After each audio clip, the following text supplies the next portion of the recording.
Got an old trunk that's been in the rafters of my garage for 28 years. It's much older than that, but it needs restoration. And to do that, or to attempt it, I've never done this before, I'm gonna use something called Penetrol, which is an oil-based paint additive.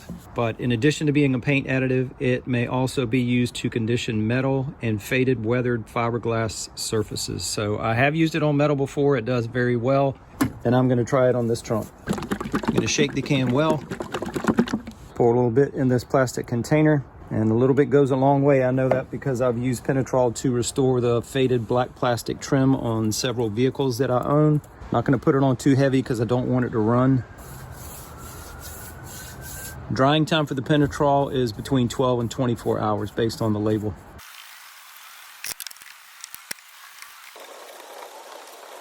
I'm going to use it on the leather handle also.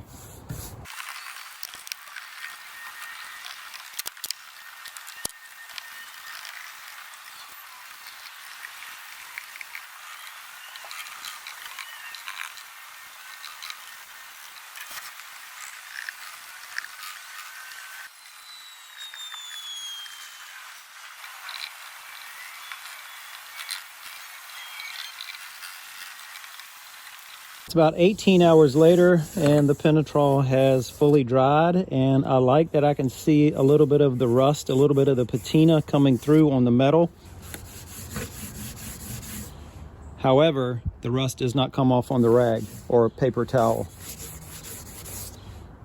And just to show you the difference, I haven't done the underside yet. That is what happens without being sealed by Penetrol. Now the only thing to do is treat the underside.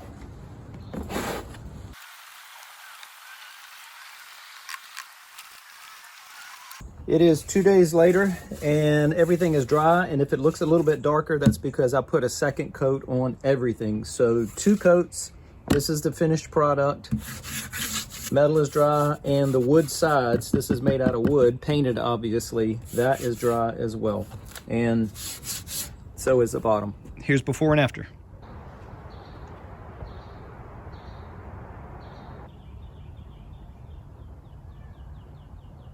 Last thing, make sure you follow the warnings and precautions on the Penetrol, especially if you get some on rags. Do not store the rags in a pile because that can generate heat and they can spontaneously combust. In top left corner, that is how Penetrol works on faded black plastic trim, automotive trim.